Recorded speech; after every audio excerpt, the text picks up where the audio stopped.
Então, turma, continuando a nossa revisão de hoje, agora iremos falar mais uma vez sobre alguns conteúdos que nós trabalhamos em língua portuguesa, que foram o uso dos porquês, a classificação das palavras quanto ao número de sílabas e também a classificação das palavras quanto à posição da sílaba tônica. É importante que a gente tenha sempre essas classificações em mente, para que quando houver necessidade, a gente possa utilizar corretamente. Então vamos lá?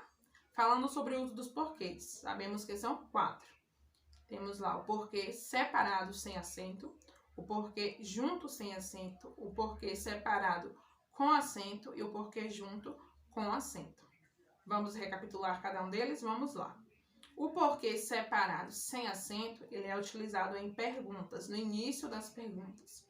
Tá aí o exemplo, por que não voltamos para casa? Então, sempre no início de uma pergunta, o porquê vai ser separado sem acento. O porquê junto sem acento, ele é utilizado em respostas, porque agora não temos tempo. Então, sempre que estivermos respondendo algum questionamento, nós devemos utilizar o porquê junto sem acento, ok? O porquê separado com acento, ele é utilizado em perguntas, mas no final da frase. Se for no início da frase, a gente falou que é separado sem acento. Mas se for no final da frase, também é separado, só que é com acento. Aí tem um exemplo, você não gosta dessa matéria? Por quê? Então, sempre que o porquê vier no final da frase, vai ser separado, mas com acento. E o porquê junto com acento, ele possui o valor de substantivo, indica um motivo, uma razão. Gostaria de saber o porquê você não participou da aula. Gostaria de saber o porquê você não foi à consulta.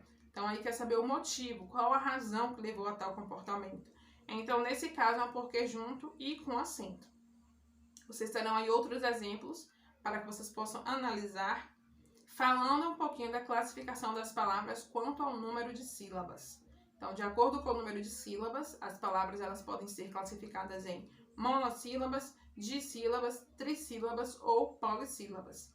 As palavras monossílabas são aquelas que têm apenas uma sílaba. As palavras dissílabas são aquelas que apresentam 2 sílabas. As palavras trissílabas apresentam 3 sílabas e as palavras polissílabas apresentam 4 ou mais sílabas. A gente trabalhou esse assunto recentemente, então acredito que vocês ainda estão com ele aí na ponta da língua.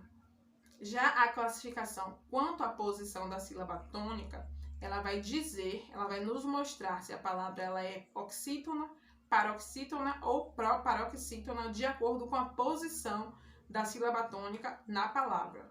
Então, se a sílaba tônica for a última sílaba da palavra, essa palavra ela é oxítona. Se a sílaba tônica for a penúltima sílaba da palavra, essa palavra ela é paroxítona. Mas, se a sílaba tônica for a sílaba antepenúltima da palavra, essa palavra ela é proparoxítona.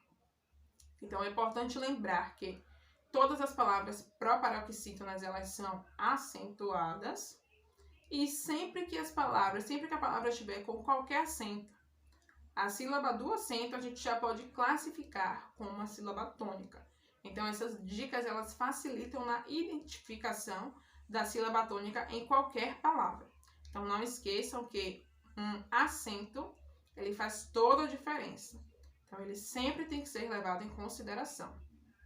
Vocês têm aí uma atividade para que vocês façam no caderno de língua portuguesa. Qualquer dúvida sobre essa revisão ou sobre qualquer outra revisão que a gente trabalhou, podem nos procurar que nós estamos à disposição, tá bom? Beijos e até a nossa próxima aula.